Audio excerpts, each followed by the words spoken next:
This conference will now be recorded. I'm Andrea. And I'm Ken Zitko.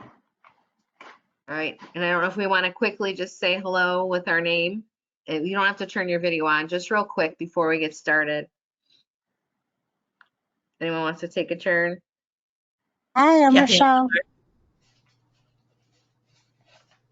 Hi, I'm Tom Dalton. Tom. Hi, John and Tammy. Hello, I'm Kiera Hello, Terrell. I'm Deb. Kathy Ann Delarge, no picture.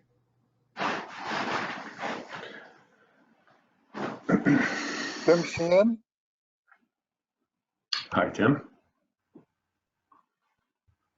Sorry, Hi, it's Patty. Okay. Hey, Patty.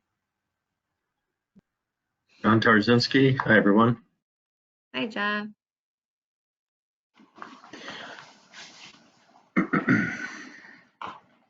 I'm Sue All right. Spolda. Oh, Hi, Sue. all right, why don't we get started? Terry. Hi, Terry. So myself, Michelle, and Ken, we're all going to moderate today's call. So we were the first three people that introduced ourselves. I want to welcome everybody to our very first book club session, Freedom Reading Hall. And today we're going to be covering the forward in the first three chapters of the Citizen's Guide to Fifth Generational Warfare, an introduction to 5GW. And the book is written by Michael T. Flynn and Boone Cutler. Part of the reason we started this in part was because I picked up this book shortly after it was available. And I know Michelle and I and Ken and a number of other people that have been involved in elections and election integrity and medical freedom and K through 12, children's rights, parents' rights, those sorts of activities over the last couple years, started talking about this book and the importance of it. And I think it's a great opportunity, a great launching pad to kind of start other discussions. And I just think it's a great place to start. So that was why we threw this out there and wanted to see how many people would be interested. And we also would appreciate any feedback. If you guys have any feedback to offer once we're done with the call, please send us an email at that Freedom Reading Hall email address. We're always open to basically making it better and learning as we grow in doing the book club here. So you'll notice that there's a presentation on the screen. I built a PowerPoint to kind of keep us on track and guide us with some questions. The questions came right out of the book. It's a great book in terms of giving us some guidance to have some discussion points. And you should be able to see it on your screen. It'll depend on what device you're on, but I actually have mine playing on my phone as well. So anyone that's watching from their phone versus a laptop, I kind of have a good idea. It might take some special readers for some people if they're using their phone to look at it, but hopefully everyone can read it. I'm going to move on to the next screen.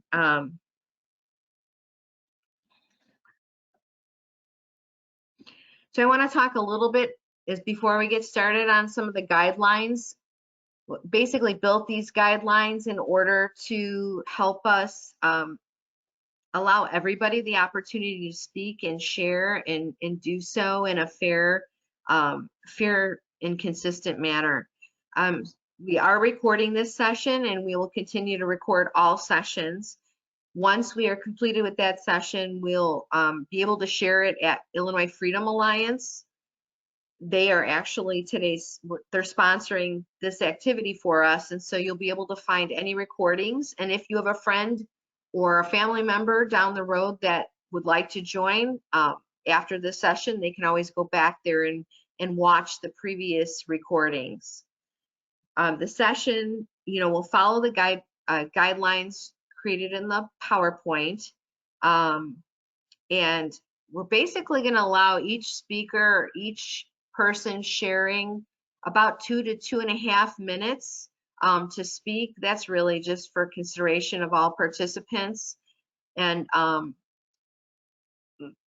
what we'll do is that timer you can see up in the top right-hand corner, we'll set it for 2 minutes, and a little bell will go off. And if you could try to wrap your question up in the next 30 seconds after that bell, that would be really great. We just want to make sure we stay on track and we give everybody a fair and equal opportunity to speak. We're going to try to start every meeting at 6, and then the first 5 to 10 minutes, we'll just do some housekeeping and catching everyone up. And then we'll try to dedicate a full 100 minutes to the question and discussion portion. And then the last 5 to 10 minutes, we might wrap up and close out with any new ideas or topics we want to share. And then recently we thought of an idea to add this book, and I don't know if you can see, but in the book itself, if you open the book, you'll see on the inside cover a clock, and that has QR codes on it.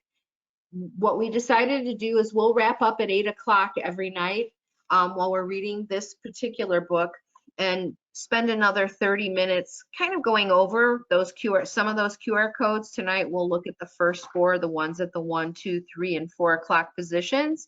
And they're essentially some multimedia YouTube videos, some movies and stuff.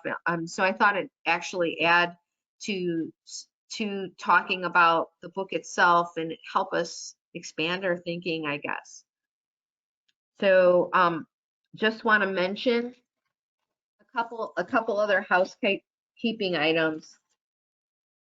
The way we'll go through this is as we come to each question, and we'll go through the chapters in order, in number order. If you're on your laptop computer, you'll find in the lower left-hand corner a raise hand icon. I don't know if everybody can see it, but there's a raised hand icon in the bottom left-hand corner.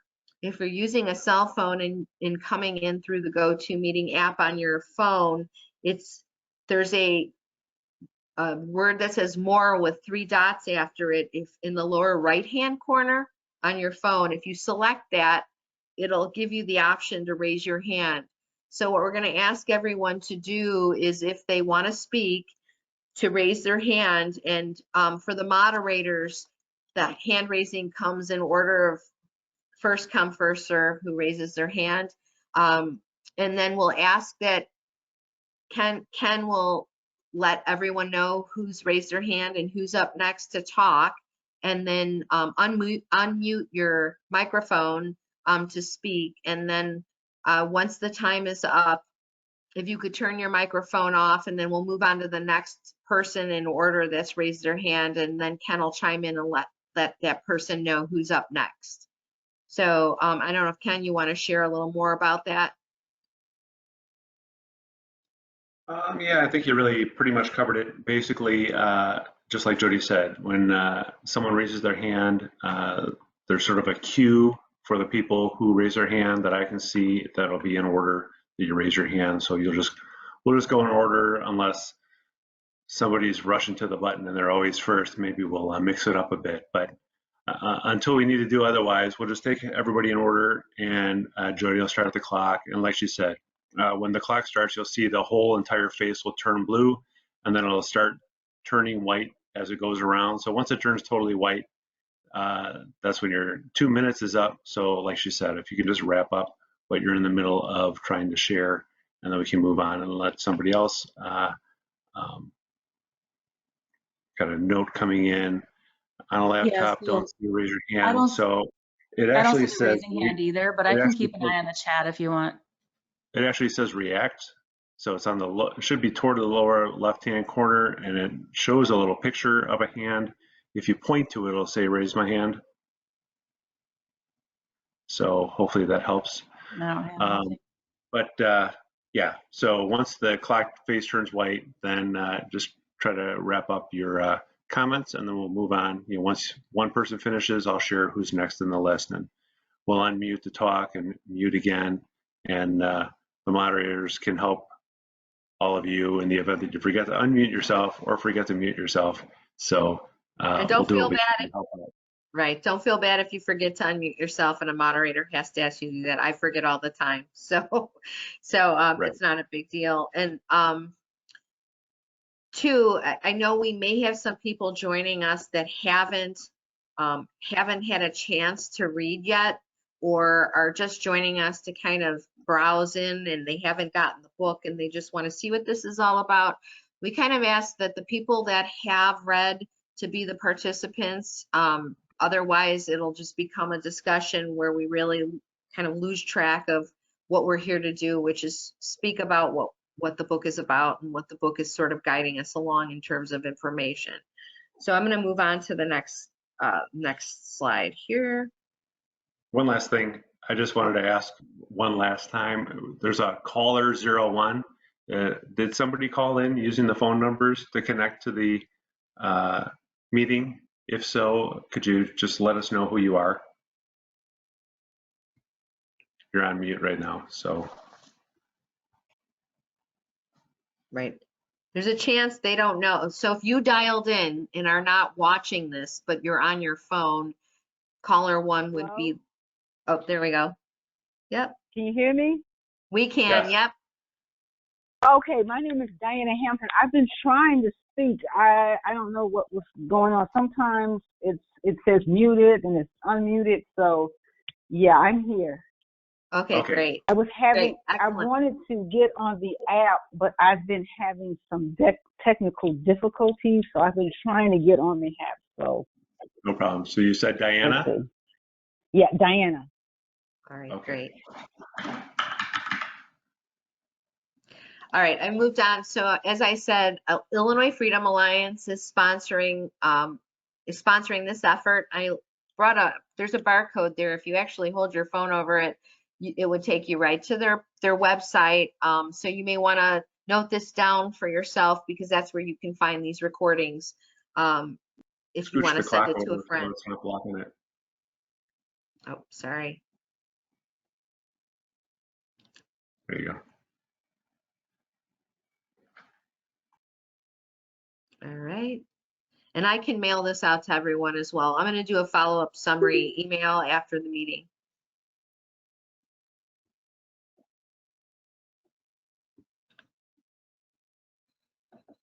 I just wanted to say too, thanks Jody for all your hard work putting all of this together. We were just talking kind of offline one day saying it would be kind of fun to do a book club, and lo and behold, I open up email and boy, it's like top notch, very professional. So thank you for what you're doing. Oh, no problem. My pleasure. I feel like, and just to add a little bit to what Michelle is saying, and I know there's a number of people that have joined the call today that, I've crossed paths with on this journey that we're on here together. And it's not easy to try to sort through all the information that's out there in the world and try to figure out what it all means.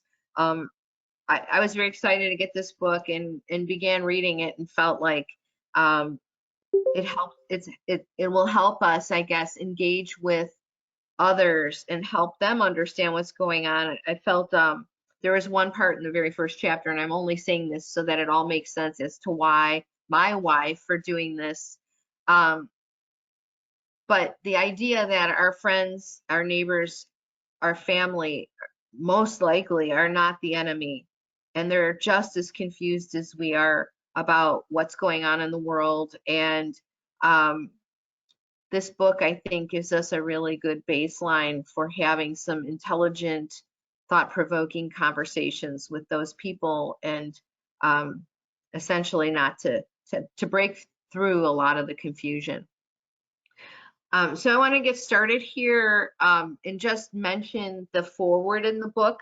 I don't know that there's really any questions unless somebody has a question or a comment to make. But in the foreword of the book, General Flynn and Boone Cutler note this book called Rules for Defeating Radicals, and took a phrase out of, or a paragraph out of that book. Americans and freedom-loving people everywhere currently find themselves in the midst of an unprecedented war on the very foundations and fabric of that which freedom resides. Yet attempts to confront this enemy according to conventional means are as futile as going up against battleships with bayonets, with military expertise and precision. General Michael Flynn and Sergeant Boone Cutler have crafted the Citizen's Guide to Fifth Generational Warfare to properly equip humanity to understand and effectively engage the enemy we face. This is a tool that should be in every home of every patriotic family across the globe. It is an invaluable resource for those who seek to carry on this battle and uphold our heartfelt intent to preserve, protect, and defend the sovereignty of our nations against the globalist New World Order. The QR code that's sitting here on this page actually will take you to the link if you wanted to take a look at that book, if you want to expand your reading. I don't know if anyone has any comments or wants to share any thoughts about this particular paragraph, or if anyone has read the book by Christopher Adamo. I think it's an interesting topic. I don't know if anyone wants to share. If Michelle, you want to share anything about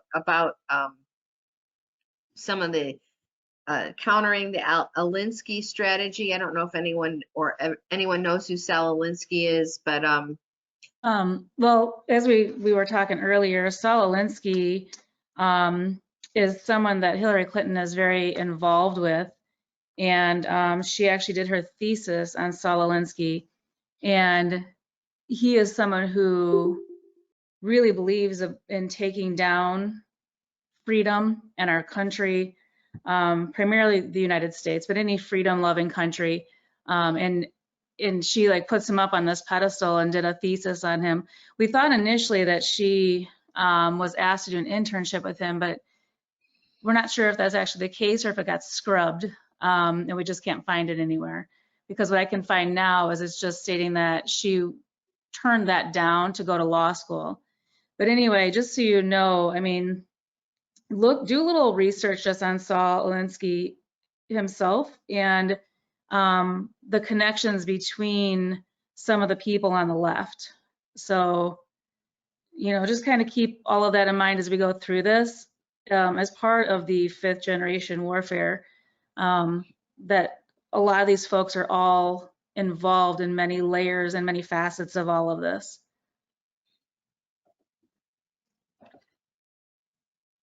I don't know if anyone has anything else to share before we move on to the first chapter.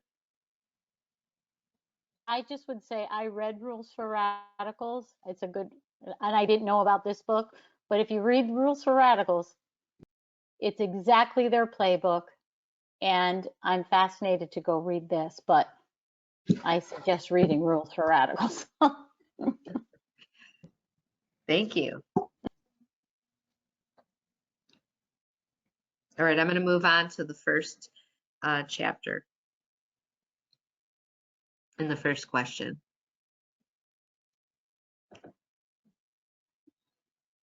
I had a quick comment. Sorry, I put it in the chat. This is John. Wasn't Saul Alinsky the supposed author of something like 8 Steps to Socialism or something like that? I've never read his book, but am I correct in saying that?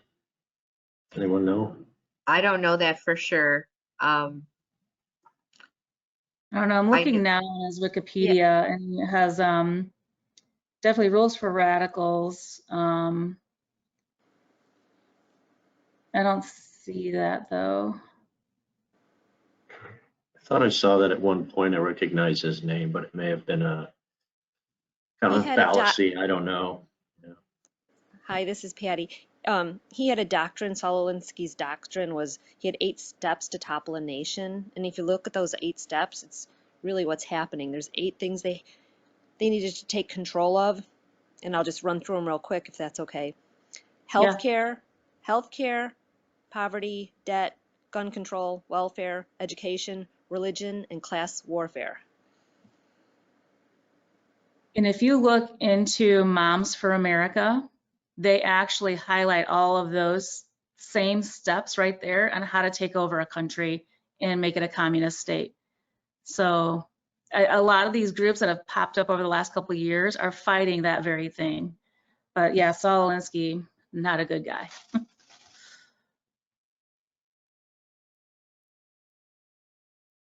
All right, why don't we move on to the first question? And I know some people may not know how to use that hand. If you go in the comments, and I know Ken and Michelle can kind of keep track, we prefer you to use the hand raising if you can, but if you can't, if it's not working on your laptop or your phone, just pop a note in the chat. We'll try to manage it that way too.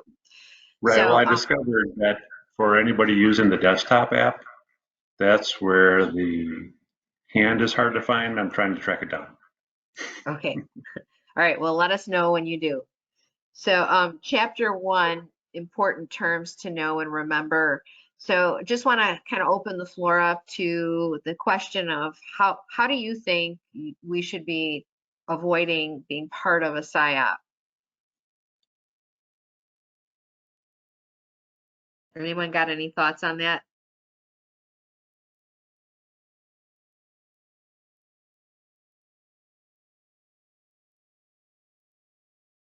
I'll go. I think the first way that you avoid a PSYOP is you have to, what this book says, know your enemy. Know that there are PSYOPs going on. You know, so I don't know how many people before they read this book even knew what a psychological operation was. So, I mean, there are a lot of different psychological operations going on. Think about this, for example. Remember the whole blue dress, gray dress, whatever that was. Remember that? Or blue dress, yellow dress. So that is a PSYOP as well. And so people were debating what they saw. But what we didn't know is in the background, people were actually watching to see who would just look at that, who would look at that and repost it, who would look at it and comment on it. So they were looking to see who was actually doing what. And so kind of just manipulating, you know, some of the data to see who would push things out. You know what I'm saying? And then even, I don't know, just all of this going on right now with like the World Economic Forum, they make it look like it's good for government, it's good for the people, and they try to make it look like our government is pushing this stuff, when in actuality it's that shadow government behind them that's actually pushing all of that stuff out. So just knowing who your enemy is, I think, is one of the biggest things for sure. John, you have a comment? Yeah, thanks. So I'm just going to share the notes that I kind of jotted down and things that came to my mind in terms of trying to avoid, you know, being part of a PSYOP. I think first, I would be inclined to ask myself if I agree with what's being presented. You know, does it stand up to basic morality? Does it stand up to basic human rights, life, liberty, the pursuit of justice, all that stuff? Are you being asked to do something against your will potentially? Against, let's say, your better judgment. I would also say it's important to ask yourself what the opposite position or opposite point of view is, so that you get some clarity on what's being presented to you, right? And helping you maybe define that PSYOP. I would also consider what the long-term impact might have on you in terms of the PSYOP, on you, on humanity, on Earth, the world, presuming that you're identifying the PSYOP, right? So you have to be aware of it to some degree to answer these questions. You want to have the ability to obviously assess and analyze what's being presented as the PSYOP. Kind of goes back to the previous questions, asking yourself, you know, does it really go against basic morality? And then also maybe talking with other folks to kind of help you talk through the information that you're being fed, maybe to help you sort through what you're seeing and what you're hearing, because other people have a different point of view, and a lot of times something might click and you might be like, oh wow, I didn't think of that, and you might see it in a different perspective, and that certainly could, I think, help you drive away from the PSYOP, steer clear of it. So I think conversations with other people are also very important. It isn't just a individual thing, right? We aren't going to just be like, oh, I have to figure this out on my own. You don't.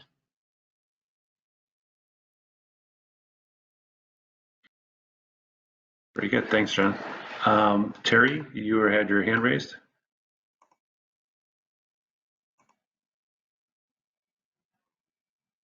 Terry, you gotta unmute yourself, or I can unmute you. If I can find you. Yep, sorry about that. No Yeah, I think a problem. lot of us knew right away that the lockdowns were a psyop because I know many people said, wait a minute, we've never had to quarantine healthy people before.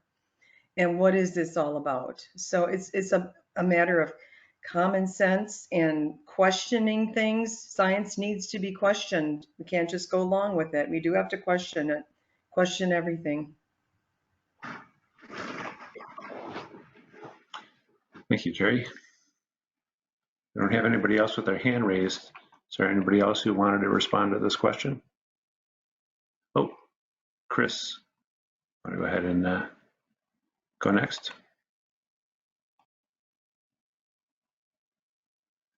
You're on mute, Chris. Oh, no, you're not. We can't hear you, though.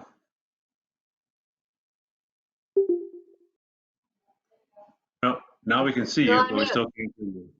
We can't hear you, buddy. 1 minute. We're playing charades now.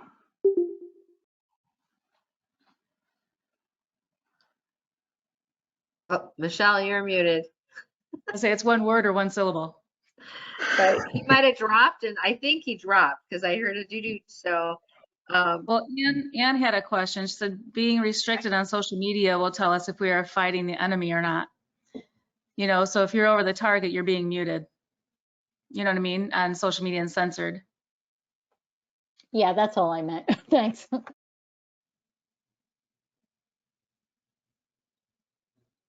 Tim, can you go ahead? You can speak, Tim. Can you unmute yourself? Yep. Hi, everybody. Thanks.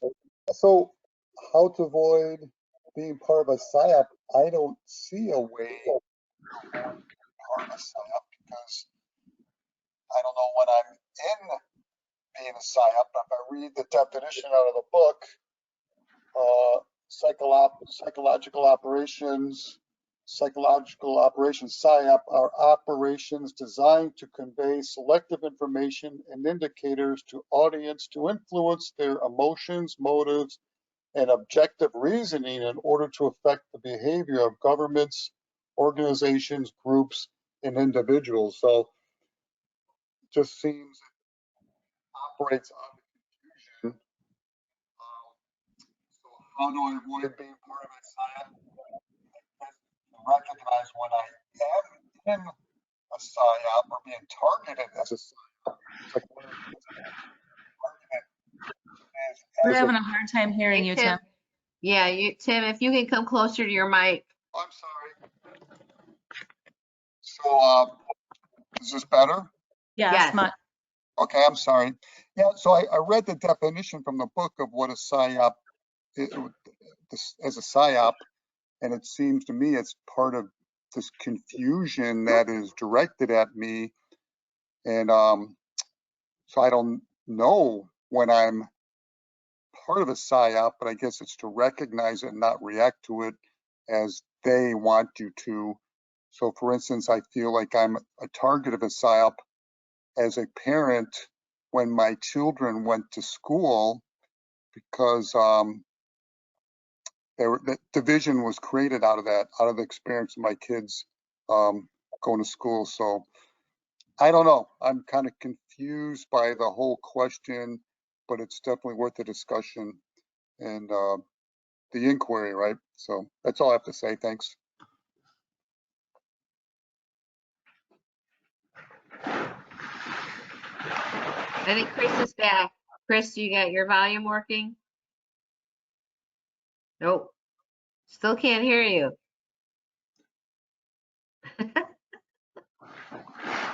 All right, well, we'll be in suspense. Right. So I want to add a comment too. I just want to share a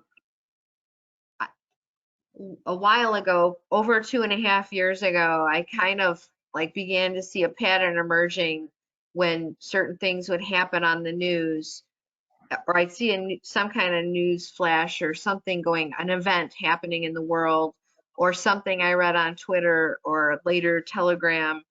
If I felt I hate to use the word triggered, but if I felt some kind of negative emotional reaction to it, I began, I sort of, as the word psyop became part of my language, I began realizing that maybe if I'm all of a sudden feeling something negative that seems either unnatural or not normal, or it just seems inconsistent with reality, I feel like there's a chance it's a psyop. That's sort of how I assess at this point if I'm reading something, and then I have to, then I've kind of come to terms with, well, maybe I need to dig and do a little more research on this thing that seems to be making me feel some kind of negative emotion, or sometimes a positive emotion, but an extreme experience is usually what drives me to dig, and I usually find either that was usually find it's a psyop. So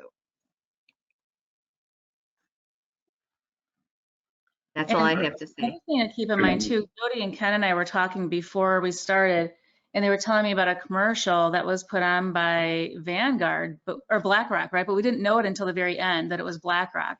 And it's like this very wholesome commercial.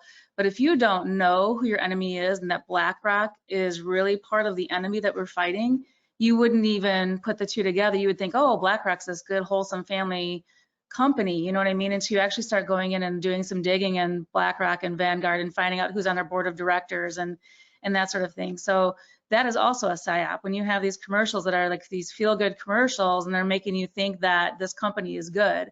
So some of it is just knowing the enemy too and digging into some of that and just researching some of that as well. So why don't we go on to the next question if you guys are okay with that? Amber's raising her hand. Okay. In her camera. I was just going to say, years ago, the word optics came into the verbiage in a news story. I don't remember the news story, but I went to every channel and every network, CNN, MSNBC, all of them were saying the same vocabulary, and it so bothered me. So now when I see that, and I read Rules for Radicals, and it's when everything is cookie cutter, same narrative on every network, we definitely have to question. That's all I was going to say. The other, to your point, Ann, I just want to add what I started doing about 2.5 years ago when I felt like I started waking up to something wasn't right or didn't make sense. I started actually watching CNN, and if there was some kind of news thing going on, I'd watch the two news channels side by side to see how they both presented that news or the news for the day. And that too, when they either were in, it seemed like they shouldn't be, it didn't seem right. So they were both presenting that news, or they'd have contradictory news stories, or one news channel wasn't presenting the news that the other news channel was. To me, that also kind of feels like it could be a psyop as well when that happens. All right, so I'm going to move on to the next question just so we can stay on topic. Can you compare and contrast the elements of hybrid, irregular, and unrestricted warfare?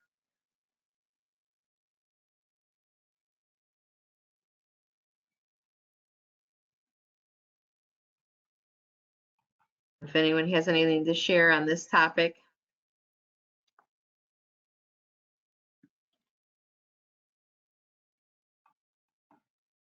Not a lot of takers on this one.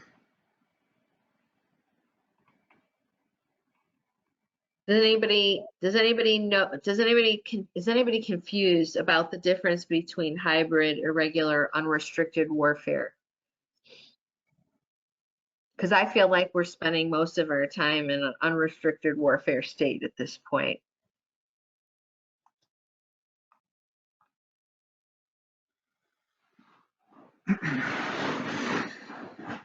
Oh, we got a hand up. Hold on. We got Terry.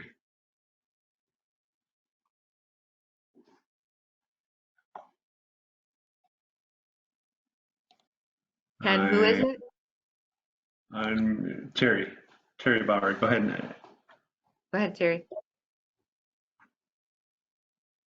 There you go. Sorry about that. Anyway, I was pretty clear about the unrestricted warfare part being basically they can use anything, right? PSYOPs, SIACs, anything lying, everything. But I was a little confused about hybrid versus irregular. Hybrid being a combination of like two things or three things. Can you clarify that for us? I was a little not clear about that. So Ken, I don't know if I can speak. I'm just going to share. I think hybrid warfare is like what happened when they pulled out of Afghanistan. So there was a little bit of psyop going on. There was real news going on. There, you know, I have a friend who was in Afghanistan, and she was with the army working on that. So I knew it was really happening, but there was really crossed information in the media happening at the same time. So I would call that perhaps hybrid, because there's real activity happening with misinformation and disinformation. I don't know if anyone else has to add on that. Well, Chris is trying to raise his hand again, so maybe he has something to join in if his audio is working yet. Yeah, I'm trying to get a hold of him on Signal so I can maybe get his question there. But Tim also has another question. Yeah. Read. You can go, Tim.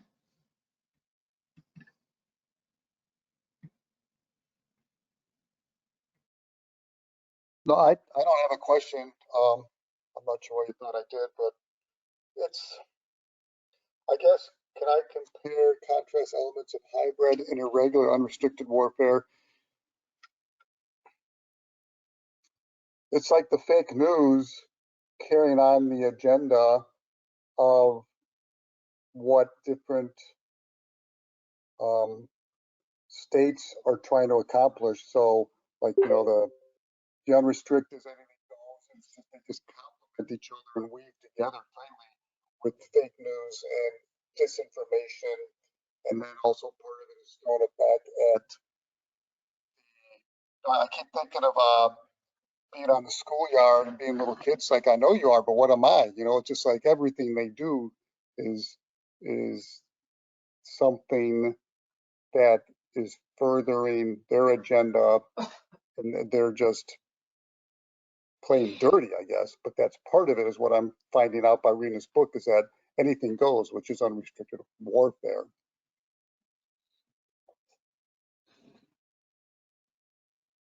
That's it. Thanks. Do we have anyone else? Did anyone ask Chris if he could type his question in the comments or text it to you, Michelle?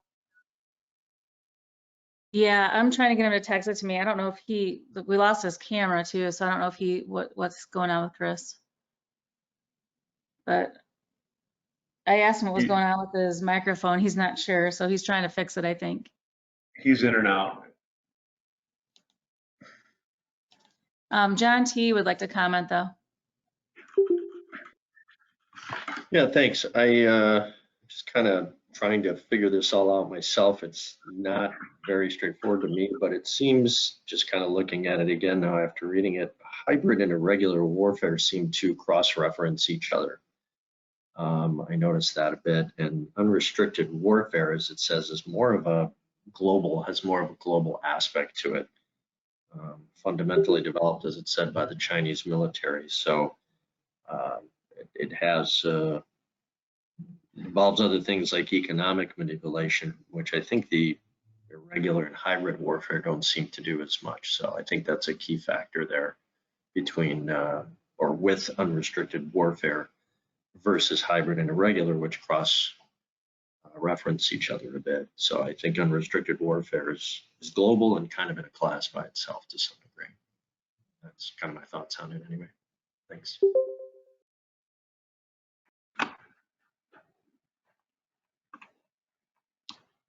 Should we move on to the next question? Sure.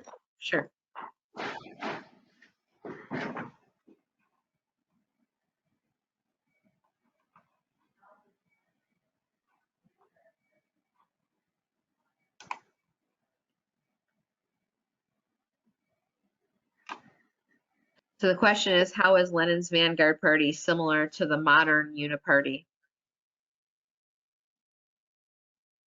Does everyone know what a uniparty is? Hopefully they do. I think they're one and the same. I mean, they're essentially, you just want to get down to one party so you don't have any checks and balances between two or more parties trying to check what the other party is doing. So they're trying to all get on the same page, which is essentially what we have here in America now. We have a uniparty. We don't have Republican versus Democrat. And it's essentially right now here and globally good versus evil. And I feel like it's Team America versus the globalists right now, you know? So like we're trying to push back on all of this. And I also told Jody and Ken earlier, I was looking at the party, like Vanguard party, and I just got done telling you guys about Vanguard and BlackRock. Like, is that Vanguard the same? And they're just using that as their, you know, like maybe they came up with the Vanguard company or that model based on Lenin's Vanguard party, because those globalists might be one of the same people that were running the Vanguard party. You know, the elites of the world, which I don't know if any of you know anything about Vanguard, but they own BlackRock, but we don't get to see who sits on their board of directors. We can only speculate who sits on their board of directors, and that's usually open public information. So BlackRock, you can see who their board of directors are, but we don't get to see who Vanguard's is. But it seems to me like they're just one and the same. The Vanguard and the Uniparty, they're all just out to destroy freedom, to destroy our sovereignty. And essentially, I think America is really their final goal, to take us down. Right. I just want to add to that. The thing I find interesting is it took me a while, and when I talked to people today about, I should set the timer while I'm talking, that people still, you know, I talk to people who I don't feel like are aware that we're at war at this point in time, and I'll say uniparty, or they'll say, well, that's a typical Democratic thing, or that's a typical Republican, or the Republicans are doing that.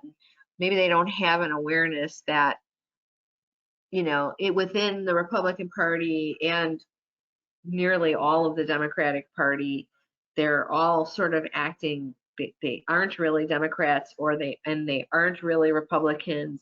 And I don't know if everyone's heard of, you know, Republican in name only, or Rhino, where they're really a person who is a Democrat or might even be a socialist or more along a Marxist communist ideology, but they get elected as a Republican, and they, you know, ultimately you see as they begin, once they're elected or selected, they begin to behave more like the Democratic Party, or they vote in Congress with the Democratic Party, and you know, ultimately it's a hard concept, I think, for people who aren't paying attention to those details, but I do think it's the same as the Vanguard Party. I'm done.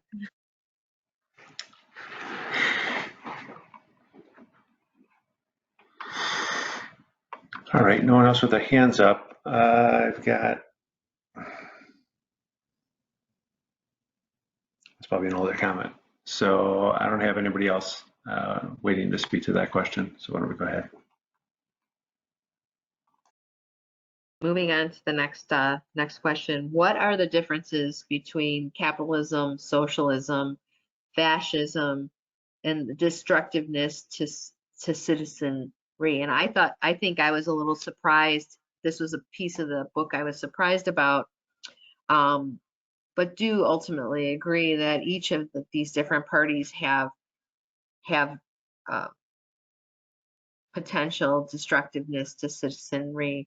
And then I just want to know if people have some thoughts or ideas on how we can prevent the destructive effects of any of the above.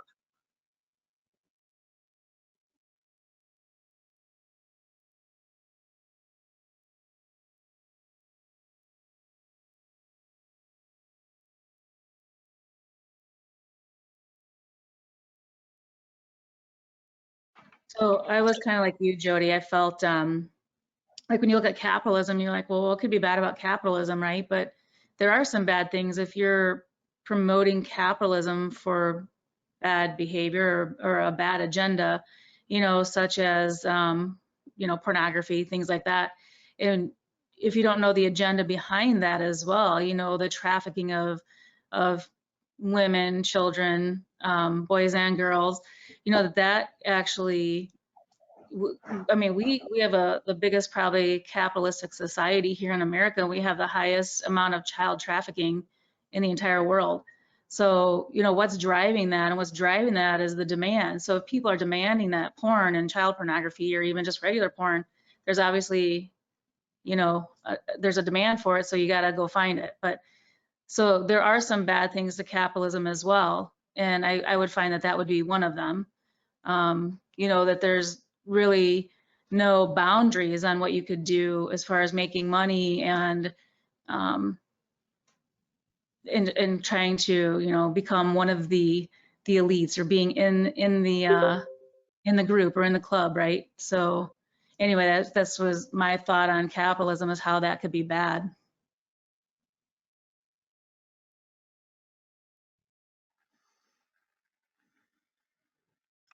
Right, I agree. I think you know, looking at capitalism, socialism, fascism, capitalism really is a very basic idea, but like Michelle was just describing, it has the opportunity to kind of run amok and become bad if it's executed in a bad way. I think socialism and fascism, I don't know that they have the potential to actually work in a good way, you know, that's realistic. On paper, of course, well, I don't even know about fascism if on paper, but, you know, fascism's nation first, so it kind of disregards the individual. It doesn't feel like there's a framework for that to be a good approach to citizenry and society. Socialism, I know a lot of people on paper talk about it like, well, this is going to be great because everything is going to be fair and equal for everybody. But we know from the number of failed attempts, endless number of failed attempts from history, that it doesn't really work out that way. It ends up being, you know, lords and serfs. Somebody is always running the socialist environment, traditionally the government, and they hold all the power.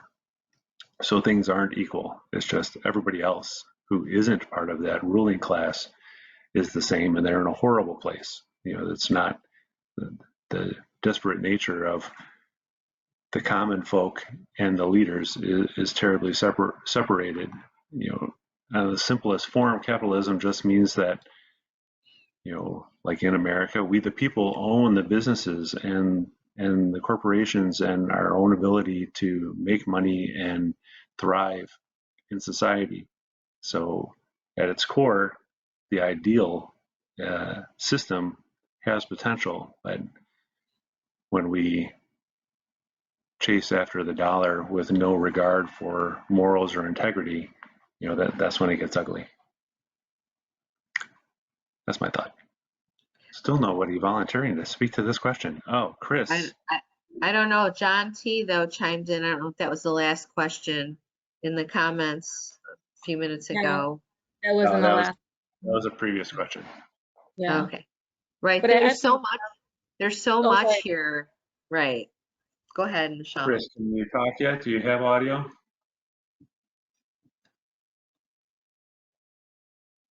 No. Nope. Nope. Okay, moving on. Go ahead, Michelle. You sent a note in the comments about big pharma. So I was just thinking, like, big pharma. I mean, look at them. And they're really capitalizing on capitalism, right? These last few years, and none of what they're doing is good. So I guess those are really the downfalls of capitalism. And here, you know, I mean, this could open a whole nother Pandora's box, but if you actually think about capitalism and what we're doing here in America, I mean, are we really capitalistic if we're being taxed to death? Like, I feel like we're just completely enslaved. So even if you are making money, you're being taxed on every situation possible that you can. You know, you're taxing the money you make, you're taxing the money you invest, you're taxing the money that you go to spend. It's taxation upon taxation. So I think that's the other problem too with the uniparty that we have. And like, you have big pharma working capitalism to their agenda, but they're also under the uniparty agenda. They're all kind of one and the same, so they're making money hand over fist off of all of this, you know, with no repercussions because they've also been protected by that uniparty. So. Oh, John has a thought. Go ahead, John. Yeah, I just gonna say, I think Michelle really hit the nail on the head there, because I think that, you know, these big capitalism, the idea that you can make money doing whatever it is you want to do, let's say, but these big corporations are taking advantage of that in a way that they're making all this money. And clearly they are taking that money and using it to monopolize and influence media and big other corporations and people, whatever it is that they have to do. And that is, I think, and I'm jumping a little bit ahead, but I think in the next chapter they were saying that capitalism was the first step to communism, where, you know, that's exactly what's happening, is now they're trying to dominate everything by influencing everyone and everything with the money that they've made. So they're taking advantage of capitalism in a very negative sense. It's not an individualistic sense, it's a monopolization sense. And that's not to say that, you know, you've got guys like George Soros out there that are doing horrendous things with their money, and he's kind of an individual. And then you've got the Elon Musks of the world who seemingly are fighting back. So it's a little bit of good versus evil there for sure. But I think that, you know, the pharma companies, those types of things, that's capitalism to an extreme, and in a very bad way, where they are just dominating in a great many ways, and you know, pushing us towards socialism, which would be the next step. So thanks.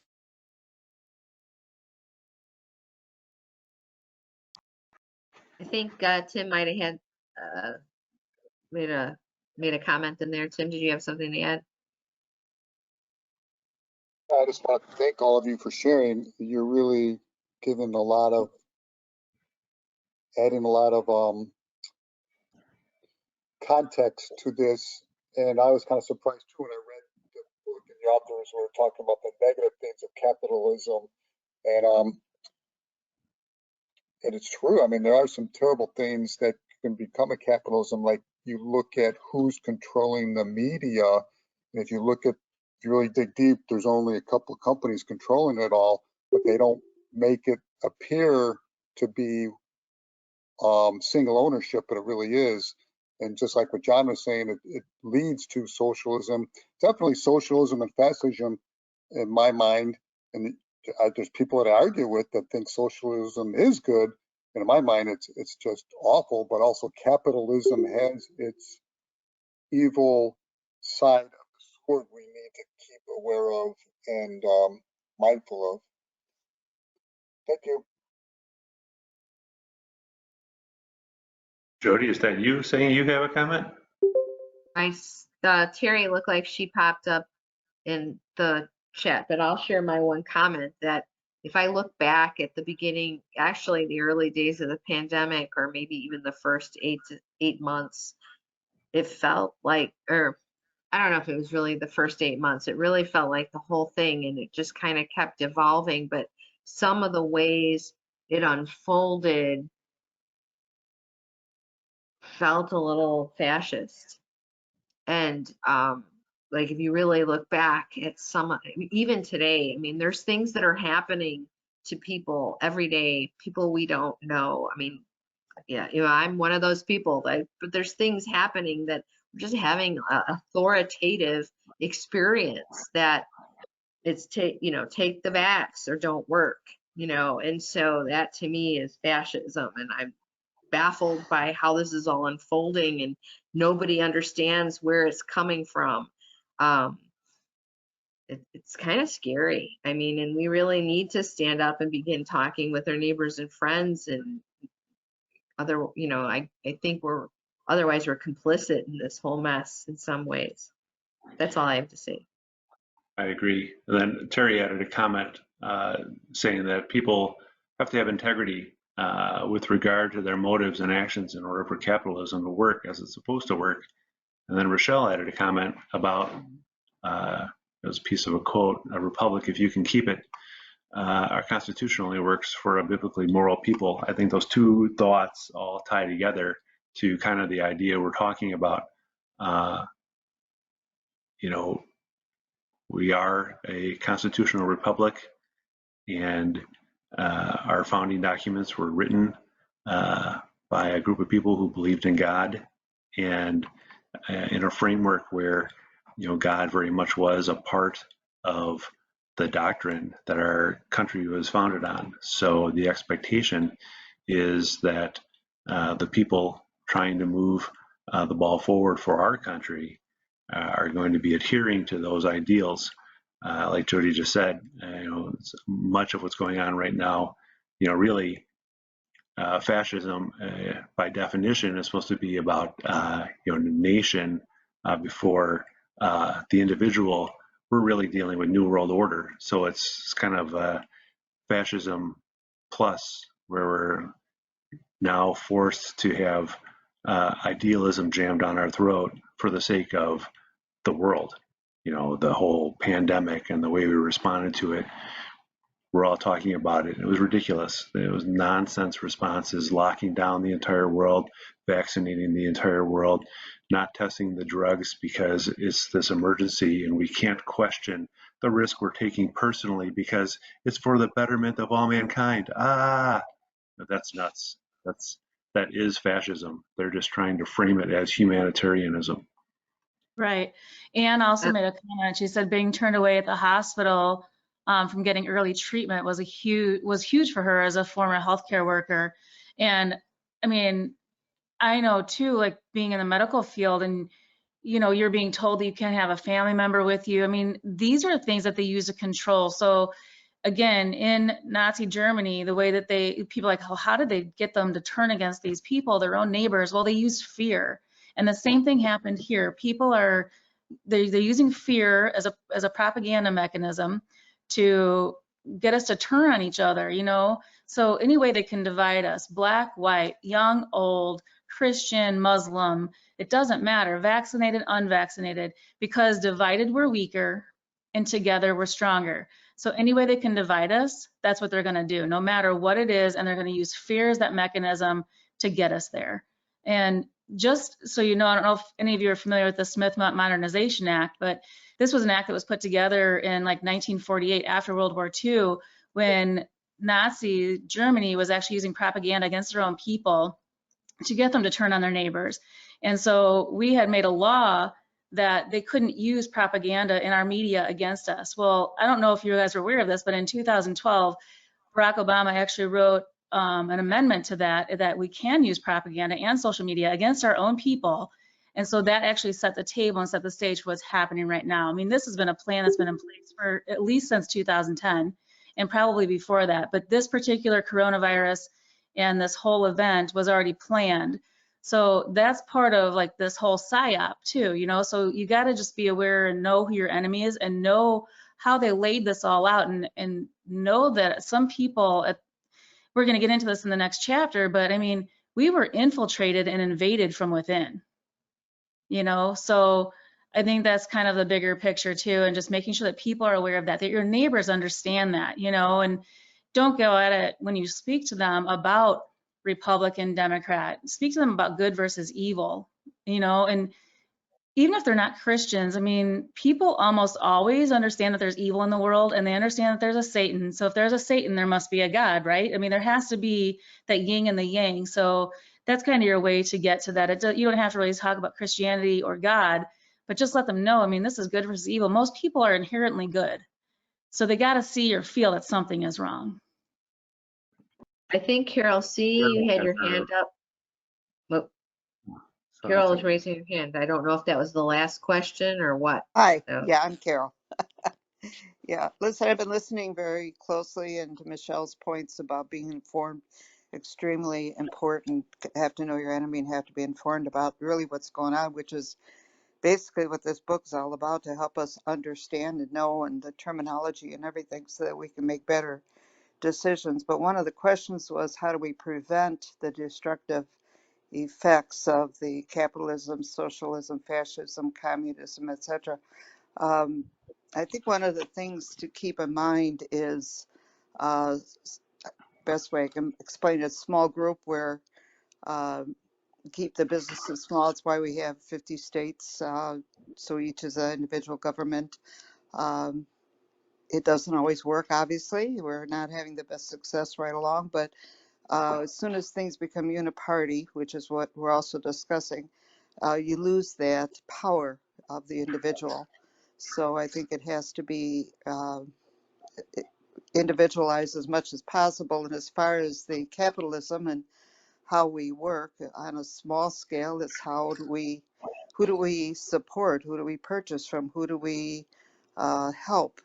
Is it going to be the Walmarts and the Amazons, or what is it going to be when you talk about capitalism? We only see the effects of it, what they sell, rather than how they're producing it, where it's coming from, and so forth. So those are some of my thoughts about preventing the destructive effects of capitalism. And I totally agree. If citizenship doesn't have a moral basis, uh, everything's going to fail and the people will suffer. And those that are determined to rule will rule, and with no consideration for anyone else. So that's my thoughts about this whole section. And yeah, thank you. Turn it back to you guys. Yeah. So we can probably move on to the next question. I'll just recap. Terry shared some thoughts in the chat, just that agreeing with Carol, that small government equals better accountability, and that we have to continue to remember that what they've done here to us, the fear that they put us through, and not just move on and let it go. We need to take that emotional experience and use it as motivation to move forward. And that also goes back to General Flynn's other thing that he always says, right? Local action means national impact. So affect your government and your areas locally to affect the bigger government.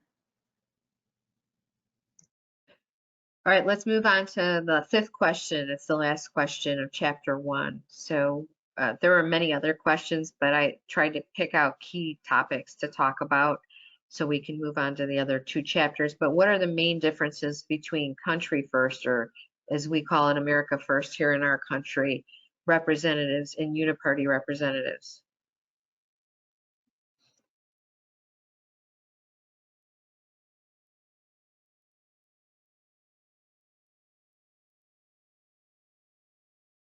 Anyone got anything on this one? Michelle? I do. I guess I'll get us started. I just think that the America First tend to be grounded in Christianity. They tend to be grounded on what this country was founded upon. The Uniparty they're listening to people who are known outright Luciferians.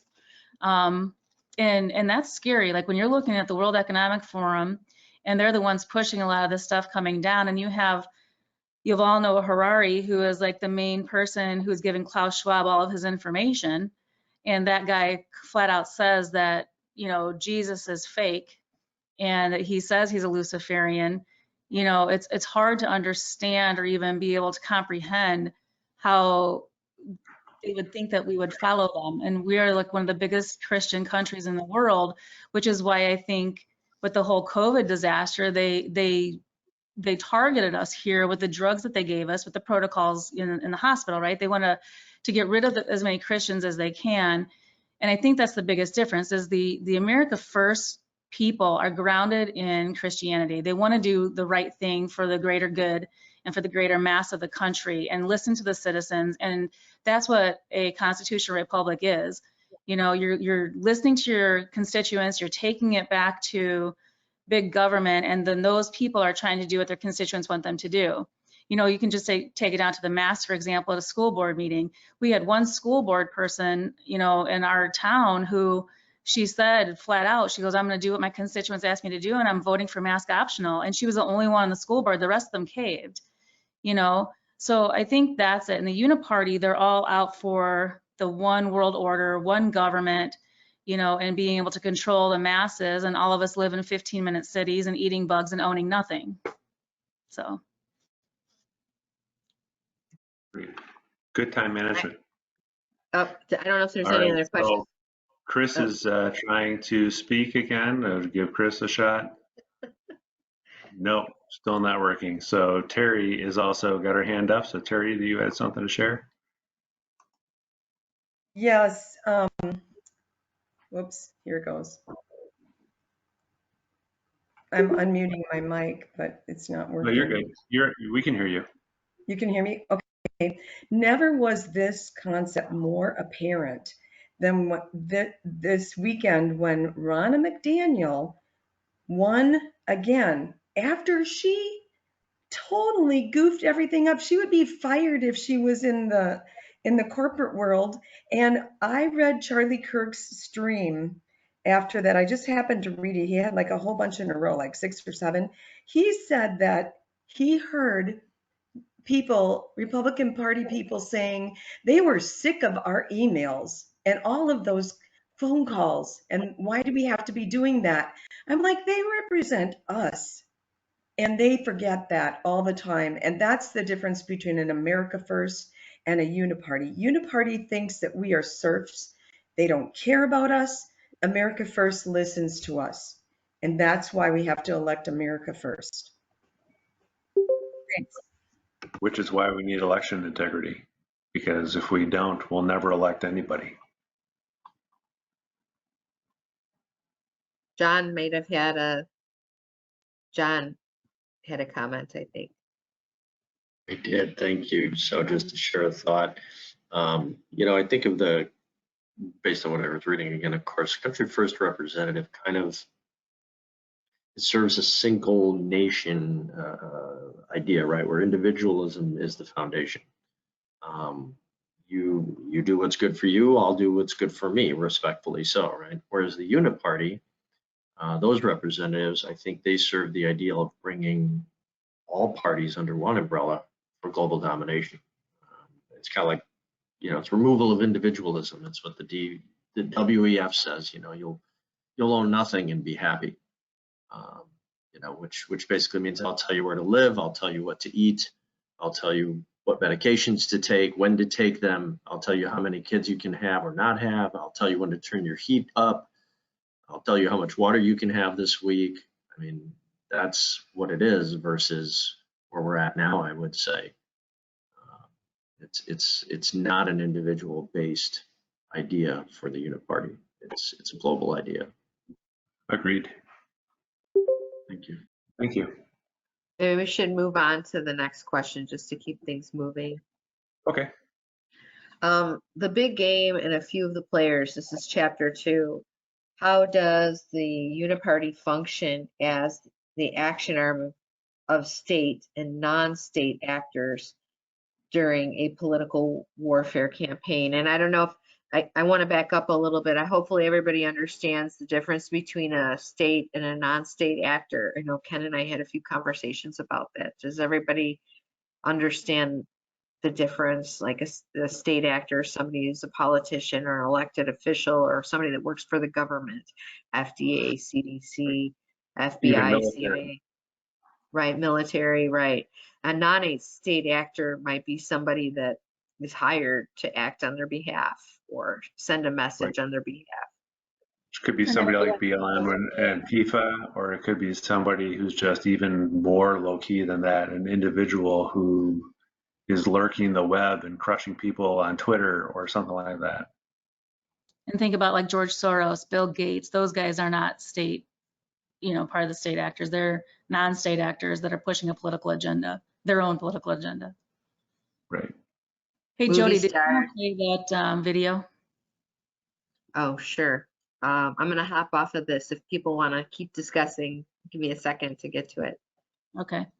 So at the beginning of chapter 2, there was a paragraph there from President Kennedy.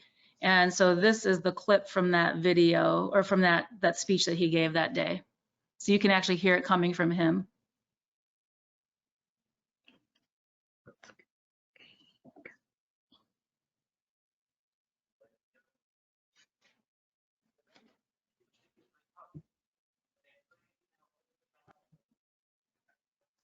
Do you have the volume, Jody? We don't hear it.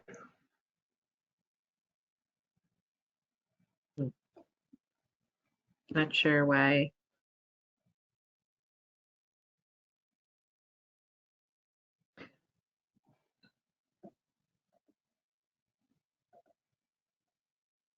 I'm not sure why. You guys can hear me, right? Yep. Yes.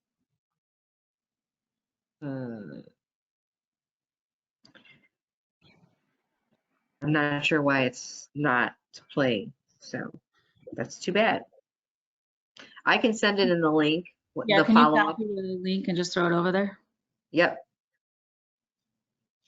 All right, why don't we, I'm gonna hop off of here. Why don't you guys,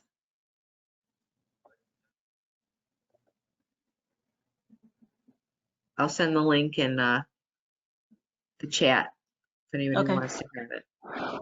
Thank you. I don't know if Carrie has something there to share. It says Antifa is the militaristic arm of the Democratic Party, the Uniparty, and the globalists. Yeah, which stands for anti-fascism, right? Antifa.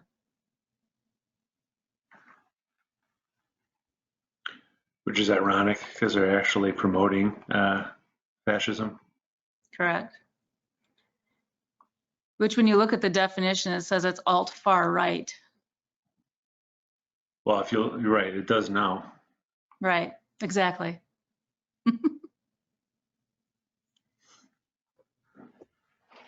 So for everybody else on the call, so you don't think we're speaking code, if you've noticed lately, you can go online, and particularly if you use Google to do your searching, you look up a term that you thought you knew the answer to, like what is a vaccine?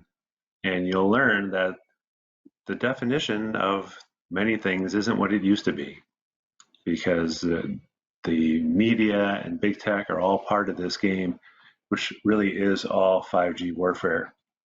So we have no point of reference, and we end up just looking like we're losing our mind or feeling like we're losing our mind because things don't make sense.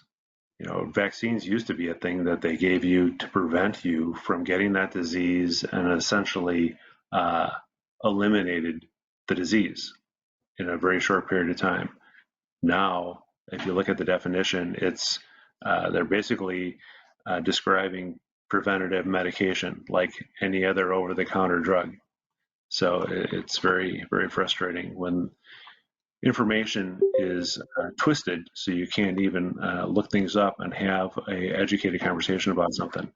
We've got Caitlin, Cathian, I'm sorry, I'm messing up your name, has your hand raised. Yes, Go Kathy ahead. Ann. That's okay. Sorry, I didn't read the book, but if you don't mind if I just jump in. I think when we look up things on the internet, we need to be very careful as to the source, okay? If you're depending on Wikipedia, forget about it. It's Right. left wing, very left wing, okay? In fact, one of the starters of Wikipedia who broke away from it, even said it himself that it is extremely left wing and that he's wanted to start his own, you know, like a new version of Wikipedia. He's because he's right leaning. But anyways, yeah. And the, you know, of course, the definition of the vaccine that was changed by the drug companies. So, but yes, we definitely need to be Right. careful about where Yeah. we are obtaining these so-called definitions of things. Okay, that's all part of it. And as far as the anti-fascism, you know, the definition of Antifa, there's people in that organization that don't even believe that. Okay, that they don't even know what they stand for. Okay, they're anti-everything. Okay, I wouldn't say that they're anti-fascist. Right. They're just anti-America. Yep. And, Agreed. you know, so I just don't buy into that it means anti-fascism. I don't know how the hell that got started, you know. Yeah, I think they started that because they are saying that fascism is a right wing thing, right? So they're trying to blame those America First When you people, say they, who are you referring to? the left, the uniparty. They're the ones who are pushing that agenda, saying, because if you look at the definition of fascism, they're saying it's far right wing. So I Oh think yeah, the left and the that's a uniparty, Wikipedia definition. right, It right. literally So, is a Wikipedia but if the definition. normal lay person goes and looks that up and they don't Oh realize yeah, that it's been manipulated, Wikipedia is the enemy of the right. right, There's right. no doubt about Absolutely. it. Absolutely. But let's say, you know, my grandma goes and looks up fascism. She's going to see that it's a far right wing, you know, issue. And so then you have the people on the left or the uniparty say that they have this group of people that are anti-fascist. And so they're called Antifa. So then they try to get them to think that they're good people. You know what I mean? I think they made the name themselves to make it look like they are fighting these fascists on the far right wing. You see what I'm saying? Oh, definitely. I mean, the whole, you know, information warfare, you know, is what's caused this problem. And, you know, that who controls the information? Yep. And the That, disinformation. that's the source of the problem. Yeah, Right. agreed. And because they can change these definitions or make up definitions. Right. Agreed. I think John T had some thoughts you wanted to share. Yeah, thanks. So real quick, because I know we kind of probably want to move on, but this whole Antifa thing brought me to section 212 in the book, which I thought was a pretty fascinating part. I'm just going to read that one section of it in the paragraph, the tangled web that they weave. It says, members of select political parties publicly appear to be on different sides of the political spectrum. They are motivated by a united globalist agenda. From this, they profit personally, and they believe their higher calling is global. In truth, they are puppets to the puppet masters, who possess both seen and unseen dangerous but powerful and uncompromising leverage and influence. And to me, I think of Antifa as a perfect example of that. It's PSYOP on the distributors of PSYOP, being Antifa, right? So you got these global people playing Antifa for fools. You know, so it's being fed down, and that's what it is. It's the puppet masters playing the puppets. And Antifa, in some ways, I think, you know, like you said, there's people in there just going, oh no, that's not it. No, yeah, no, that's it. And you're being played the fool. I'm sorry to tell you that, but yeah, I think that applies. Right. I think that applies even at higher levels where, like, some of our U.S. Congress people and senators who are playing into the New World agenda because they think they'll have a seat at the table when we get there, they're also puppets. They're going to be cast aside. You know, Yep. it's only the very top of that structure is going to, you know, is where they see themselves being when they rule the world. It's not going to be a structure like the U.S. government where, you know, our government is just overwhelmingly too large. But you know that the elites don't like to be in a big club; they like to be in a small club. That's what it means to be elite. I'm You're going to move muted, on Joe. to the next. I'm going to move on to the next question. Is Okay. today's internet censorship the same as burning books in the past years? If so, who burned the books and why?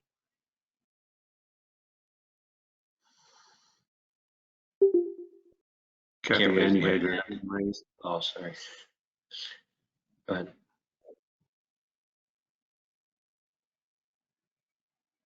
John, did you have a thought? Yeah, sorry, there might be a moment of silence there for a second, so I was just going to jump in real quick while I could. I would say most definitely. I think, you know, book burning was the result of a Nazi psyop that was carried out. You know, they targeted the emotional part of the target audience, and that was weaponized via propaganda. And I think there's a lot of that happening right now as well. In internet censorship and social media all over the place. That's my opinion anyway.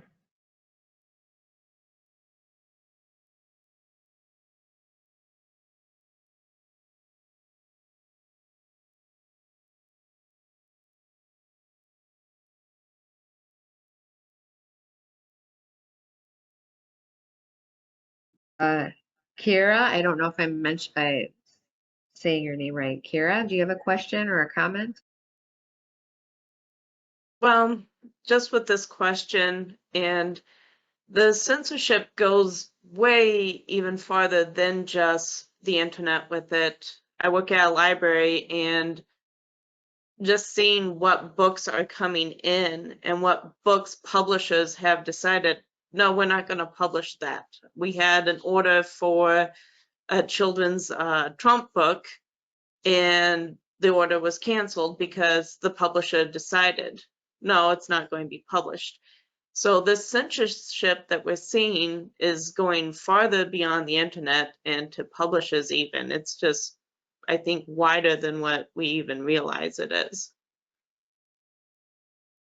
And that's all. Thank you.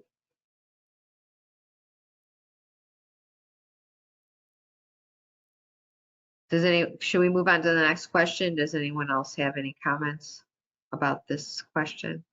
Oh, I do. Okay. I'm sorry. I was just gonna say, like, the internet censorship now is very similar to the burning books, you know, back in the day. You know, you heard about Hitler's book burnings, right? And that he was burning all of these books. I mean, we don't know what he was burning for sure, but that's how they censored people back then, was just getting rid of the books. So think about that now. Like, they're not burning the books now, but they're getting rid of the books, and they're taking history out of our books. They're just kind of highlighting and skimming history, you know, instead of getting in depth to what's going on or what went on in World War I or World War II or even the Civil War. Like, oh, hey, yeah, there was a war that went on over there, and they kind of fought about the tea taxes. You know what I mean? Like, so I think that's part of this censorship too in our kids. And I was thinking about this the other day. I have a grandson, a step grandson, who's 12, and he's never been taught cursive writing. They started teaching it again, from my understanding, but he's never been taught cursive writing. And I got to thinking, like, well, why would they do that? But you know, our founding documents were written in cursive. So if they can't read our founding documents and they're only getting what's been pushed out to them in type, they have no idea if it's the original wording from the documents or not, if they can't read that. So I think that's part of the censorship too, is even what's going on in our current textbooks. Can I make a comment? Yep, sure. Absolutely. Okay. I'm not sure that, I certainly agree that, you know, not teaching cursive is a bad thing, but I wouldn't say that's an intentional thing, you know, so that they wouldn't be able to read the founding fathers' documents. But speaking of this whole thing with books and stuff, I think what should be censored is the damn school books that are being put out. Okay, the education books. I had a brief stint as an editor at Houghton Mifflin, one of the largest publishers of children's, you know, textbooks, well, through high school. And there was, he was obviously some left-wing dude out of California, had submitted some curriculum material that I was reviewing, and it was extremely biased. It was very political biased. And I was getting pretty ticked as I was reading through this stuff, and I, you know, jumped out of my chair and I went into the manager's office, and I asked her, I said, you know, I said, does anyone read this stuff for accuracy? And she said no. The educational materials that they're putting out are not reviewed for accuracy by anyone. You talk about shocking, okay? I was furious. I took a red pen to that guy's curriculum that he submitted and just wrote all over it, up and down the pages and the margins and everything, and sent it back. Had it sent back to him. Yeah, it's hard to believe. I mean, is that not shocking? That Houghton Mifflin, okay, and they're in Geneva. This was in Geneva. And sadly, nothing's tracking anymore. But Yeah, 2 right. years ago, that would have been tracking. Yeah, I know. This was about 10 years ago that I was there. hmm Jody, did you want Scary. to move on to that question? Um, This sure. is it, right? Yeah, list 2 primary influence tactics you've seen the government use on the citizenry.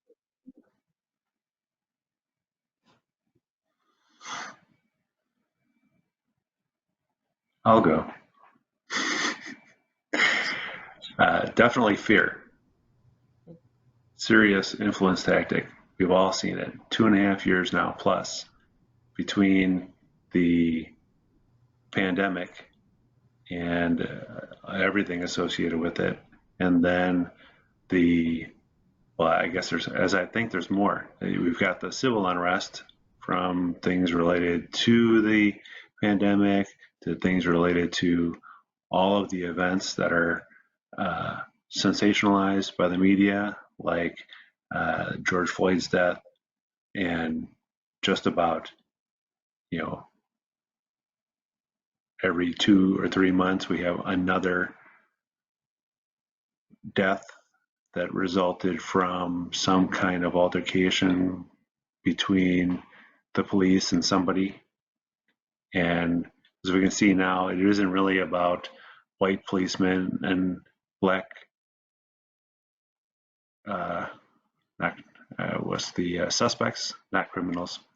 Yeah, but since we're now looking at a case where 5 black policemen killed a black man, it isn't necessarily race. It's just, despite the fact that the government is in power, they're doing this interesting thing where they're exploiting the idea of police being out of control power versus the citizenry. So they're creating like a sublayer, separating themselves from it, and definitely creating fear there.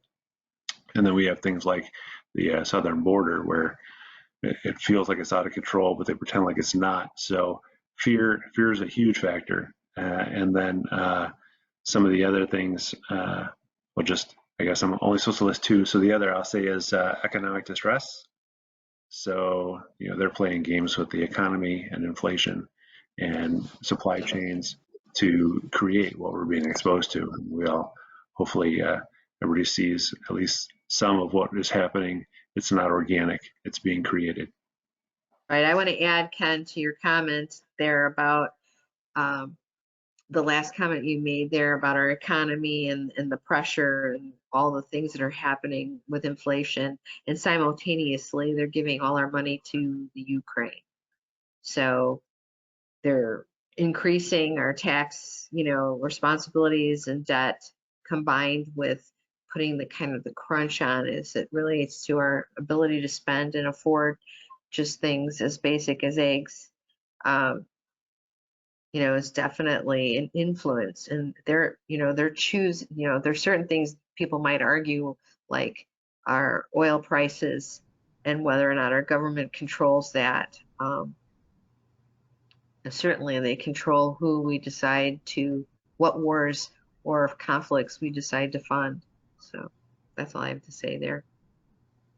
In the chat, Kira was saying that fear and the quote, all in it together to do the right thing. The play on people's morals to be good. So, you're going to get vaccinated to save grandma type thing. So making sure that, you're doing the thing you can for the person next to you when it actually makes no sense. I mean, me getting vaccinated shouldn't have any change or any effect on the other person next to me. If they're vaccinated, they should be right. So they did push that agenda. And then the other one that John was saying was global climate change and that fear, right? So, I mean, I don't know if you heard Jaden Fonda the other day, she's blaming everything on global climate change. Like, good Lord, just stop it. No, she What's that? blamed climate change on racism, actually. Yeah. That's what I think she's trying to do. So, she's still stupid after all these years. so people Right. have their hands up. So, Kathy Ann, you had your hand up first. Oh, yeah, I was going to mention the racial tension, which is all driven by the left. All definitely. Democrat driven. And that's Then, intentional. yeah, And it's always, for sure. they've been that way since they existed. Yeah. Right? It's all fear. It's mostly all of everything they're doing is fear-based, whether it's about our climate, whether it's about our police force, whether it's about school shootings, whether it's about, I mean, it just, they know, and then the other piece that Michelle, that you were all talking about just a moment ago, related to preying on us, I guess, and we're in it together, and our human nature, right? To not so much, well, just our human nature. Humans are, I think, we're all born good. We're not born evil or any of that. And so our desire to be good and follow good, I think our nature is being used against us. So I don't know. I don't know where we're at here. Should we move on to chapter 3? Do you guys think we're ready? Terry had her hand up. Do you wanted to share something, Terry? Oh, I was just going to add that about the fear thing, I had seen for the first time ever in my life, How to Survive a Nuclear Attack public service announcement. And I could not believe my eyes, as if we are going to survive a nuclear attack. And I thought, this is so ridiculous. And it was, I think, aimed toward New York City, but it was just all fear again. So Jody, yes, fear, fear, fear. That's what they want to instill in us. Thanks. Can anybody hear me? We can hear you. You can hear me? Chris, we Yes. got you. Hey, what is going on, everybody? I apologize for that. Like 2 minutes. I love what's going on. All right, we're gonna go back to the second question of the first chapter, where it says, "Can you compare and contrast the elements of hybrid, irregular, or unrestricted warfare?" Now, those three have been used for decades and decades. That's the psychological aspect of war, where you're not just, shooting people in that. You're meeting the neighbors. You're doing things like that. Hybrid is where you're actually using a physical force as well as a psychological aspect to it on the ground.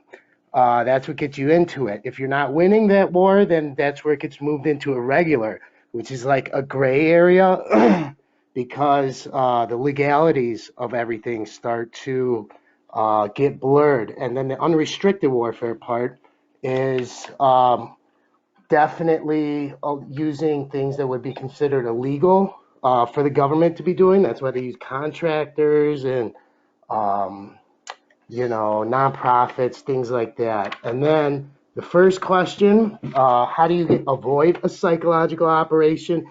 I don't think that there is a way, because if you get rid of, excuse me, if you get rid of the psychological part of that statement, the PSYOP, you're just running an operation. I consider myself to be running operations to try to promote positivity as much as possible, and try to avoid other people's traps. Every action, every act is an actual action, an event that happens in the world. And so I think just keeping your brain and your emotions in check allow you to sidestep or not get directly involved or attacked by somebody else's. So, but yeah, yay, my mic works. Thanks. All right.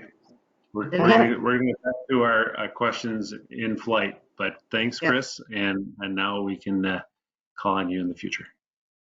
all right, let's move on to chapter 3, because we're going to run out of time, and I want to at least get some of these good questions in. So what is the difference between discretionary and incidental agents of action?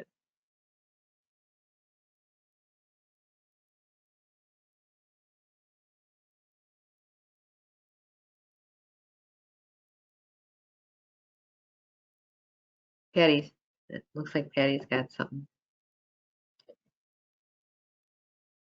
So Patty noted a mask mandate, contact tracing could be considered an influence tactic, as it is not necessarily authorized by law.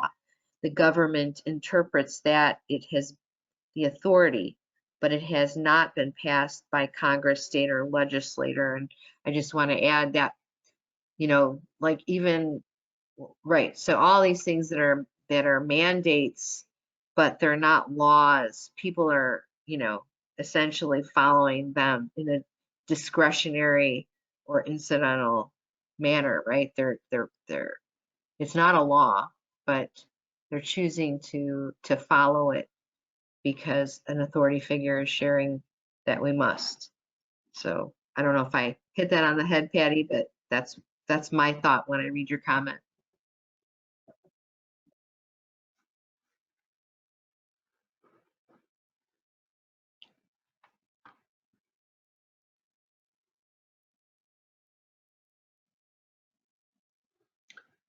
Who has their hand raised? Oh, John T. Sorry, tried something different in the chat there. There's my hand. Yeah, thanks. So reading this, I was kind of trying to understand it as well. And I guess I kind of, in my head, I was thinking that the difference was there is an action, right? Something takes place. They call it the agent of action, whatever it might be. But the agent, in this case, it's either discretionary, so it's something that was intended, was put in place to happen with purpose. It's an intended action, right? Or incidental is exactly that. Something happens, but somebody takes advantage of it. It wasn't necessarily put together by anyone or planned, but somebody sees it and goes, "Oh, we can take advantage of this," right? The theory of, no good, what is it? No good deed goes unpunished. No good deed, yeah, but in the case of, no good pandemic goes wasted, right? So I guess you might say somebody took advantage of it. That wasn't necessarily incidental, but they gave some examples in the book, right? So in the case where somebody owns a gun and someone shoots themselves, or a child gets shot by accident, and that's an incidental situation, and they take advantage of that to get to play on people's minds and say, "See, this is why guns are bad," and the whole 9 yards as far as that goes. So that's kind of how I defined it in my head as a difference. I think that's true too. We found like the suicide rate went up, right, with the pandemic. So that was just a sidebar that they might have been looking for or even thinking that was going to happen. So they have the pandemic that's planned.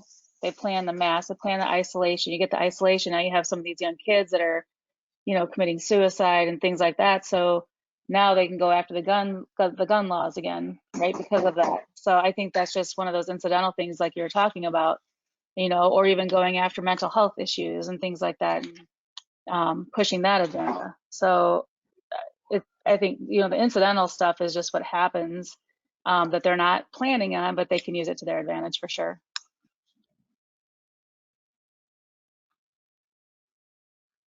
I'm going to jump ahead to the next question. How and why is selective information used in the media?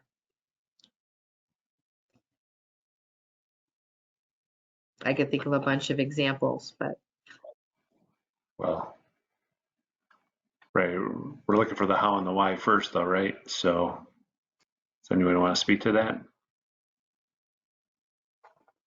Well, I'll jump in. The how is they just use whatever they want to further their agenda, and that's about it. I was watching something this morning, and it was so obvious just the way the experts were communicating.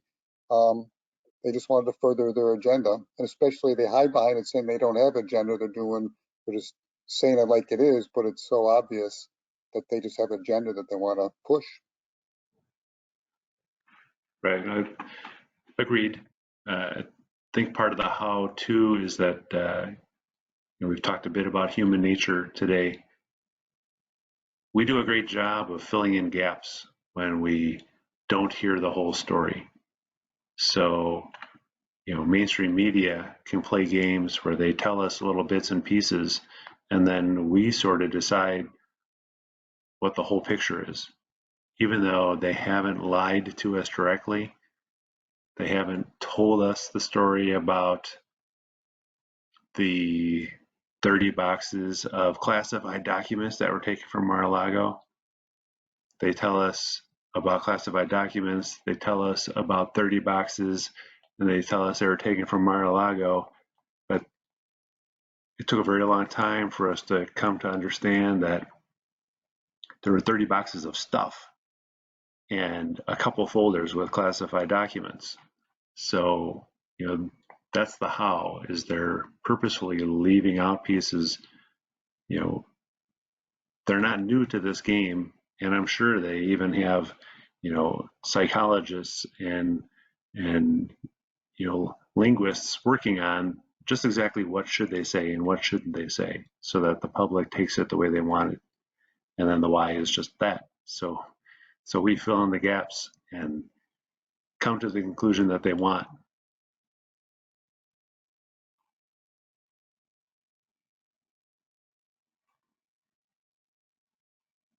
Anybody else? I agree, and I kind of think like the most recent one was the video that we saw of Paul Pelosi, right? So we see the guy standing there with the hammer, but we don't actually see him hit Paul Pelosi, do we? It's off to the side, so we don't ever see him hit him, but we just assume that he hit him because Paul Pelosi is now on the ground. So we have no idea what really happened because we didn't see any of that, and I think that was all done on purpose. So just my opinion on that. So just one of those things that's the why, is they want us to fill that in and fill in the gap. They just give us the little bit that they want us to know. Right. Or another piece of that is, how long ago did that event happen? So why do we all jump to the conclusion that those are the real body cam videos? They had plenty of time to produce others. Correct. And again, that takes me back to the movie, Wag the Dog, right? So if you've ever watched the movie Wag the Dog, maybe take a look at that, because you can actually sway what people are thinking based on what they're putting out in front of you, which might not necessarily be the truth. And I also think about the whole Afghanistan thing. There were some videos they showed from that, when they're on the tarmac and all those people running and they're yelling, like, was that a real video? You know what I mean? There were no women. Those people had no bags that they were carrying. One guy's head went through the wing. Like, you could tell that it was CGI. So like, they're not even giving us true videos to look at to actually look at really what's going on. So people just need to use their discernment with that too and try to figure things out. Right. And then Ann mentioned in the chat that also need to consider what else is going on right now. Why are they releasing that video now? What they're distracting us, probably distracting us from something, the whole look here, not there scenario. Yeah, it's to the point now I don't even believe anything I see on mainstream media and otherwise too, And what jumped out at me, what surfaced for me is like thinking about the last presidential election where there's a water main break in Georgia, and it really wasn't, there's a water leak. And so Right. just more, it's just all over the place, right? Agreed. Do you want to move on, Jody? Sure. But I think Terry made a comment about why was Paul Pelosi and the other guy sort of smiling. I thought that was just the weirdest. I mean, if you haven't watched the video, I'd go back, and none of it was making much sense, which was probably also part of why they delayed in releasing that. But they needed to sell their story first and get in the minds of people before they showed us the video what happened. It was right. And Rochelle, yeah, something was going on with the guy there, but at the same time, Paul Pelosi I don't know, he looked like he was on something, or he was drunk, or I don't know what was going on. He didn't. That's why they wanted to sell the story, so that people believed the story, because otherwise I think they would have been confused if they saw the cam. So anyway, the next question, wait, we have 2 comments here. So, right, and they do use people, I do agree. So what is decision dominance? And this might be a big question. Really, there's almost 2 pages dedicated to it in the book. So I don't know if anyone has anything to share about that or any thoughts on it.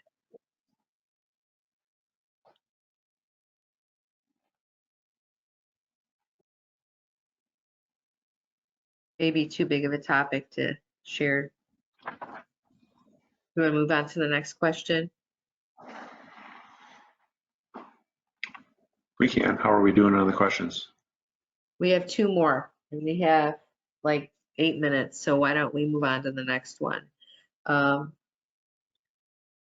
Let's see. I can't see the whole question. Why is polarization a positive trait for members of the military, but not a positive trait for the citizenry in our time? Kathy Ann, did you want to speak to that one, or were you trying to speak to the previous question?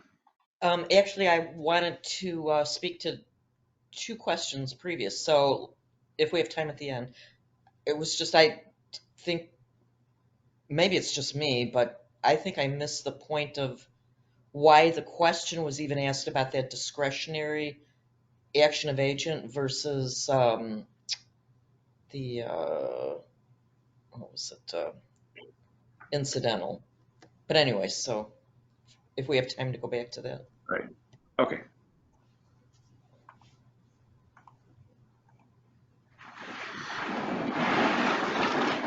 Anyone want to speak to this one? Anybody who I have a has been thought. in the military? Well, I have a thought on this that I might share. So in the military, well, I guess for citizenry, it's not positive because our military is really, I guess in the past, and we're not talking 5th generational warfare, we're talking about kinetic warfare, other warfares that are kinetic in nature. You know, polarization, we have to get along with our neighbors, and we're being good citizens and good people and so forth. And I guess that's what comes to mind as far as why it's not positive for we the people to be polarized, and where it's okay for our military to be that way. I don't know that I agree with it, but I'm just saying that's what I think the thought process is. Right. No, that makes sense. Sorry, could I jump in? The military needs to be polarized because their main objective is to defend the Constitution. Right. They need to have a strong, hard, and fast Yeah, I perspective. mean, that's the single mission. Okay. Okay. So, and that should also be the single mission for our citizens. Well, it is, but like, But they don't want to Jody's they don't point, want us to feel that way. They don't want us to feel like we have a right to our own freedom. They want us to put it in the hands of just the military and not feel like we have a right to stand up for our rights, I guess, on our own 2 feet. Right. Right. I feel like the polarization of the citizenry tends to get deeper in the weeds. Like you said, Kathy Ann, the military defends the Constitution as a whole. So Yes. all of those rights that are outlined in that document, they're protecting them all. So whoever the enemy is, they have a very clear, polarizing perspective of the enemy, and they're fighting with one mission. But the citizens of our country may have varying perspectives about some of those things. And if we take all of those perspectives and turn them into reasons to create little subgroups within our country that all hate one another, then we end up where we're at now, where we have dissension and we have Antifa and Proud Boys and all kinds of Oath Keepers and BLM and conservatives and liberals and progressives and socialists all sorting out into their little areas and talking about how they're the best and they are the only ones who know what's going on and everybody else is wrong. And as long as we're doing that and fighting against one another, the government can come in and take everything away from us while we're distracted. Rochelle asked to talk. Okay, well, I kind of have a similar view, I guess, just as the body of Christ, we all have different spiritual gifts. So we're all going to be focused on different things. Some people are focused on feeding the hungry or taking care of the poor or spreading God's word or whatever. And the military is that bigger picture, overall. So I feel like it's important that they're united and they take orders and they do what our elected president has directed them to do. But individually, among ourselves, I mean, we're all living our best life in our pursuit of happiness, and we're all using our individual spiritual gifts and talents.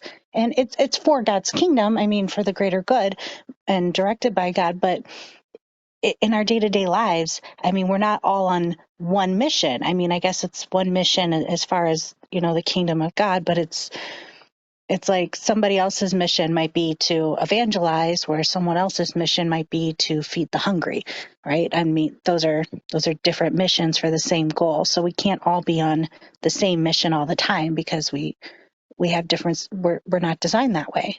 And it wouldn't be good if all we did was feed the hungry and nobody ever told anyone about Christ. And likewise, it wouldn't do any good to tell everybody about Christ, but then never feed the hungry. So I think in that way, too, it's important that citizenship has the flexibility to have these varying missions and varying goals, and to keep things running and to bring different things to bubble up to the top in terms of importance. And because that's where our representatives are supposed to come in, that's where we're supposed to, like, yeah. I mean, we can't all wear the same shoe size. We can't all be doing the same thing all the time. And so that's why we have this representative that we pick, and he runs the army, and then the army has one mission and they do one thing, and we, the people, can continue to do all these other things, which is the flexibility of our country that keeps us able to live in this unique way. And that's all. All right, thank you. So Terry added in the chat that in the military, polarization evokes a sense of commitment to the cause, which is good for unity, which I think is well put. And then Yeah. John T asked to speak. Yeah, thanks. So I think of polarization in the sense of sovereignty versus choice, right? So in the military, they have to have polarization in order to protect our sovereignty, right? Or perhaps the sovereignty of other nations. But within those nations, especially here in the United States, it's not a positive trait for the citizenry, because, they're doing that to us right now. We have polarization of race, we have polarization of religion, we have all these things that are happening right now that we're being made to polarize, which is not good. They're trying to turn our choices into something that is polarized, right? And so the military protects our nation. That has to be polarized so that they can do that. But they're protecting our choices, our ability to have choice in our country. And that, there's no place for polarization there at all. Everyone, again, what I was saying earlier is, you do what's good for you, I'll do what's good for me. When you're pitting one religion against another or one race against another, that's pure polarization, and that is not going to end well. Agreed. Right. Thank you. I was just going to add too, like, watching my son go into the military, and my brother, I mean, they pretty much kind of tear them apart and then build them back up to their mission, to their vision, to their goal, to their polarization, right? So it's almost like, you think of it like a cult. They're all in it together. They're all in it to win it. They're all in it for the same common good, and that is to protect our sovereignty and protect our Constitution. And that, they have to be willing to die for the guy next to them. And most people in our society and in everyday life, they're not willing to do that. So they got to get those people to believe that their mission is greater than their life. So just my 2 thoughts. Good. So Wanna just move on? making a quick note, we're at 8 o'clock. I think this is the last question, if I was following along with Jody. We Yep. just want to let everyone know we did very good, very close to fitting in our time frame, but hopefully everybody can hang around for a few more minutes. Right. And if not, and you have to jump off, that's That's fine. Since we're at A, just want to make a comment. This is our first go through. Hopefully, I had the timer. I didn't know how good this would go and easily and smooth, which is why I kind of stopped using it because it just didn't seem necessary. But I do want to say too, I hope that as we go on and we get to know each other and maybe new people join, that it'll be a little smoother than it was today. But I do hope to keep the same format. Just as we get used to the format, we can maybe move along a little smoother. And then after, I think this particular book, because of the clock and the QR codes, we'll spend about 30 minutes maybe talking about the first 4 QR codes.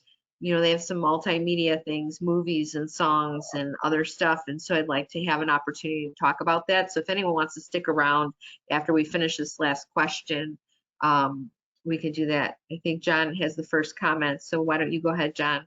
Define or provide examples of gaslighting you've seen recently in the media.